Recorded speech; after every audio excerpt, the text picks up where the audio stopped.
हो गए भाई, ये लो। नमस्कार भाई, आप सभी को गुड इवनिंग, जय जोहार। जैसा कि आप लोगों को पता था कि आज हम लोग आने वाले हैं डीपीआई, और बहुत सारे लोग और आए थे जो हमसे पहले ही मिल के चले गए, और थोड़ा सा विलम्ब जरूर हुआ आने में। तो आज जो बात है वो सिर्फ और सिर्फ पुरानी भर्ती के लिए नहीं, नई भर्ती की भी है, और सिर्फ शिक्षा विभाग की भर्ती की नहीं, प्रत्येक भर्ती की बात है ये।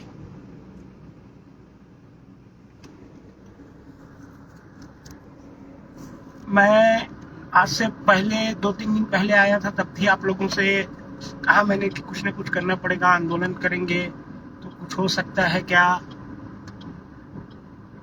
ये सारी बातें की थी मैंने कि आखिर क्या किया जाए। चलो मैं उल्टा कर दिया। चलो लो बोलो। आखिर क्या किया जाए, यही सोच रहे थे भाई हम लोग कि इस नई भर्ती को लाने के लिए प्लस पुरानी भर्ती कंप्लीट करने के लिए आखिर क्या करें। आप लोग भली भांति जानते हैं कि कम से कम 1000 बार से ऊपर 14,500 से शिक्षक भर्ती को पूर्ण कराने के संबंध में हम डीपीआई का दौरा कर चुके हैं, और हर बार एक नई परेशानी आकर खड़ी हो जाती है इस भर्ती में। ना जाने कितनी परेशानियां आई, हर परेशानी को झेलते हुए, दूर करते हुए, हर पड़ाव को झेलते हुए और आगे बढ़े हैं, और लगभग अंत समय में है ये भर्ती अपने एकदम छोर में। बहुत कम लोग ही बचे हैं जिनकी ज्वाइनिंग होनी है, और कितने पोस्ट बाकी है ये तो मैं पूछ नहीं पाया, लेकिन इतना पक्का है कि अगर लिस्ट आएगी तो व्याख्याता शिक्षक, सहायक शिक्षक, व्यायाम शिक्षक सभी की आएगी। आज जो जानकारी मिली, सर ने साफ तौर पे यही कहा कि भाई नई भर्ती हो या पुरानी भर्ती, नई भर्ती भी हम निकाल देते हैं, हमारा सारा चीज तैयार है, बता रहे हैं नई भर्ती के लिए। मामला सिर्फ और सिर्फ आरक्षण से रुका हुआ है। पुरानी भर्ती भी, ये जो भर्ती जो चल रही थी वो 58% आरक्षण में चल रही थी। अब विभाग 58% में भर्ती कर नहीं सकता, क्योंकि हाईकोर्ट ने साफ मना कर दिया है, और 50% में इसलिए नहीं कर रहा है कि सरकार दबाव बनाएगी कि भी 50 में आप कैसे कर दिए। तो यहाँ पर विभाग भी फंसा हुआ है, और इस चक्कर में हम सबका भविष्य फंसा हुआ है।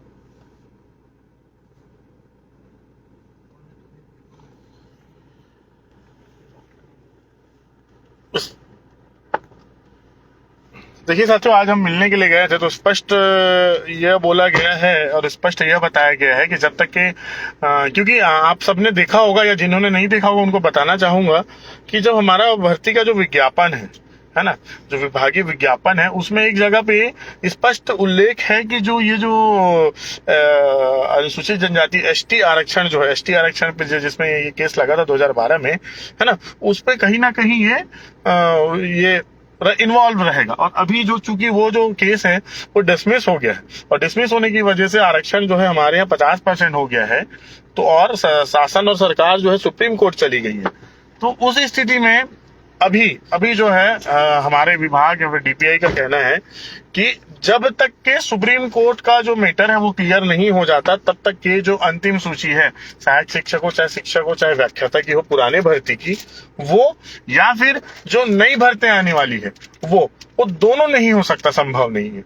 तो कहीं ना कहीं साथियों, अभी जो हमको ये समझ में आ रहा है कि पुरानी भर्ती में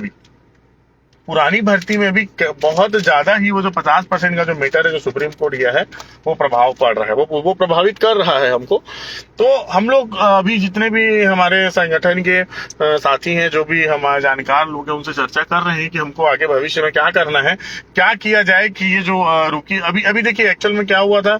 हम गए थे तो पता चला कि 5% जो रिजर्वेशन में जिन्होंने जो केस जीता है है ना, उनकी भी ज्वाइनिंग देनी है। कुछ साथी हैं जिनका जिला अलॉट हो गया था, जिला अलॉट होने के बाद जो है उनका नाम कट गया था, उनको भी ज्वाइनिंग देना है। कुछ साथी हैं जो 4 महीने 5 महीने नौकरी कर लिए थे, उसके बाद उनको निकाला गया क्योंकि उस जिले में सृजित पद कम थे।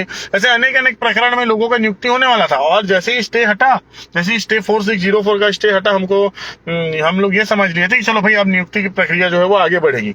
लेकिन आज जब सब जगह से मीटिंग होकर सर लोग आए थे और जब हम गए उनसे मिलने के लिए, तो आज यह चीज स्पष्ट हो पाई है कि 4604 नहीं, जो सुप्रीम कोर्ट में जो लगा हुआ है, सुप्रीम कोर्ट में जो आरक्षण का पेज फंसा हुआ है, जब तक कि वो क्लियर नहीं होगा, आखिरी सूची और नई भर्ती नहीं होगी। मतलब कहने का अर्थ आप ये मान के चल सकते हैं कि दोनों चीज, पुरानी भर्ती के बचे हुए पद और नई भर्ती दोनों जो है, अभी हमने पूछा सर से तो सर ने स्पष्ट बताया कि भाई नई भर्ती में कहाँ कितने पद हैं, क्या हम उस सब की तैयारी कर लिए हैं। पुरानी भर्ती में कैसे लिस्ट निकालना है, किन किन को लेना है नहीं लेना, उन सब का तैयारी कर लिए। लेकिन जब तक कि वो क्लियर नहीं हो जाएगा, आरक्षण का पैतरा कि 58 में लेना है कि 50 में लेना है, तब तक कि ना लिस्ट आएगी ना नई भर्ती का विज्ञापन आएगा। अब तो हमने आपको परेशानी तो बता दी है कि भाई परेशानी ये है, अब हमको सोचना है कि इसका निराकरण क्या है। आप देख रहे हैं कि धरना स्थल इतना दूर है, धरना करने से कहीं कुछ हो रहा नहीं है, कहीं कुछ जम ही नहीं रहा है। देखिए, बताना चाहूंगा कि पुरानी भर्ती में साथी बहुत कम है, 100, 150, 200 लोग होंगे जिनका होना होगा, लेकिन 10,000, 12,000 की नई भर्ती आने वाली है। ये सारे लोग जो है इंतजार कर रहे हैं कि कैसी नई भर्ती आए और कैसे उनकी नौकरी लगे आचार संहिता से पहले। हम भी यही चीज को चाह रहे हैं, और आने वाले 1 या 2 दिन में पूरी तरीके से चर्चा करके किस प्रकार से पुरानी भर्ती की सूचियां आए और नई भर्ती जो है वो भी। और एक और चीज मैं स्पष्ट करना चाहूंगा साथियों, बहुत सारे लोगों के दिमाग में ये चीज है। हमने एक सवाल पूछा सर से कि सर क्या पुरानी भर्ती चलती रहेगी तो क्या नई भर्ती नहीं आएगी क्या? तो उन्होंने कहा पुरानी भर्ती और नई भर्ती दोनों पैरेलल चल सकते हैं, उन दोनों का आपस में कोई सरोकार नहीं है। ऐसा कहीं पे भी नहीं है कि पुरानी भर्ती चलती रहेगी तो नई भर्ती नहीं आ सकती। आगे भैया बात करेंगे, चलो बताओ ये कुछ नया बात। तो वही बात है, घुमा दे तो क्या, तो यही बात है साथियों। अभी तक जो सार अब हमें ये मतलब मुख्य जो जानकारी मिली वो यही है कि जो सुप्रीम कोर्ट में जो आरक्षण का जो मामला फंसा हुआ है, उसकी वजह से ये भर्तियां रुकी हुई है, पुरानी भर्ती भी और नई भर्ती भी। अब इसके लिए आगे क्या किया जाए? आंदोलन अगर करते हैं तो मैं बार बार कह रहा हूं, आंदोलन करने के लिए हमेशा की तरह मैं बिल्कुल तैयार हूं, परंतु आप लोगों ने खुद देखा होगा 3 से 4 बार हो गया हमें लगातार आंदोलन करते हुए, लोग आते ही नहीं हैं। और संख्या बल के साथ साथ और बहुत सारी चीजों की आवश्यकता रहेगी हमको अगर आंदोलन करना है।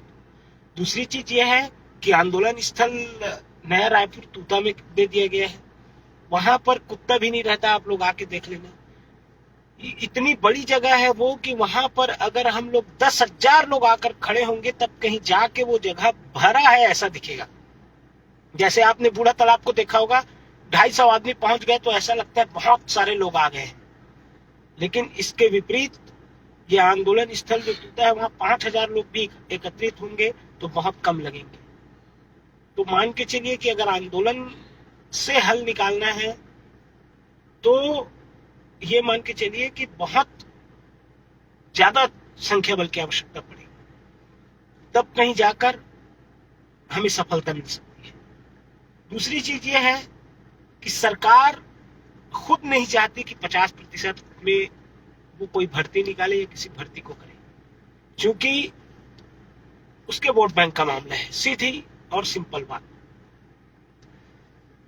ओबीसी मतदाताओं को लुभाने के लिए सरकार ने उनको 27% आरक्षण देने का वो किया है। अब 50% आरक्षण में उनको 27 तो मिलेगा नहीं, 50% आरक्षण में उनको 14 मिलेगा, एससी को 12 मिलेगा और एसटी को मान के चलिए 14, 12, 26 हो गया 24%। तो कुल मिला के उनका वोट बैंक है वो प्रभावित होगा। तो सरकार तो कतई नहीं चाहेगी कि उनका वोट बैंक किसी प्रकार से प्रभावित हो। तो 50% में शायद ही माने, ऐसा मुझे लगता है। एक रास्ता ये भी दिखता है नई भर्ती के लिए, सिर्फ और सिर्फ नई भर्ती के लिए, कि अपन अच्छी खासी संख्या में अगर आकर आंदोलन करें कि भाई आरक्षण का जो मसला होना रहेगा वो बाद में देखा जाएगा, कम से कम परीक्षा आयोजित की जाए, परीक्षा लिया जाए, ये कर सकते हैं। तो इसके लिए भी मैं बार बार कह रहा हूँ, संख्या बल जो हमारे पास बिल्कुल भी नहीं है। एक रास्ता जो हमें सर ने बताया, सर ने कहा है कि आप लोग इंटरव्यून बनो, एक याचिका या जनहित याचिका हाई कोर्ट में लगाओ। ये भी कर सकते हैं कि जनहित याचिका एक हाई कोर्ट में लगा सकते हैं कि हम सारे बेरोजगार हैं और छत्तीसगढ़ में इसकी वजह से, आरक्षण की वजह से अभी तक भर्ती आई नहीं है, तो कम से कम वो इस पर सुझाव करें। और अभी एक मैम माधुरी मैम ने एक और चीज मेरे को बताया, जो शिक्षा का अधिकार अधिनियम है, उस अधिनियम के पॉइंट नंबर 26 में एक बिंदु है, मौलिक अधिकार में एक बिंदु है कि किसी भी जगह शिक्षा के अधिकार नियम के अंतर्गत किसी भी जगह शिक्षकों की जो कमी है, शिक्षकों की कमी 10% से अधिक कमी आप नहीं रख सकते।